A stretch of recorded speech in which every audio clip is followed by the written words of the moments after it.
Pauwi na ako sa bahay galing duty. Tinatawag ko ang asawa ko para ipaghanda niya na ako ng makakain. Nandito na ako. Naabutan ko siyang karga ang anak namin na ilang buwan pa lamang ang edad. Parang may kakaiba sa kinikilos ng asawa ko. Naririnig ko siyang tumatawa samantalang ang anak ko naman ay umiiyak. Lumapit ako sa mag-ina ko. Nagulat ako sa itsura ng asawa ko. Nakakatakot at para na siyang sinasapian ng demonyo. Balak nito sanang tusukin ng matutulis na kuko ang anak namin. Kaya naman dali-dali kong kinuha ang baby at naitulak ang asawa ko.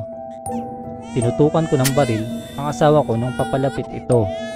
Ayoko man ay mangyak-ngyak kong pinaputukan ito sa muka. Pinapatahan ko ang anak ko nang unti-unting tumatayo ang asawa ko. Kahit butas ang isang mata at bungo na sabog ang utak nito. Di ko na alam pa ang aking gagawin.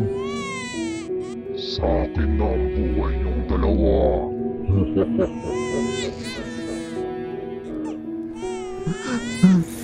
Patawarin mo ako, anak.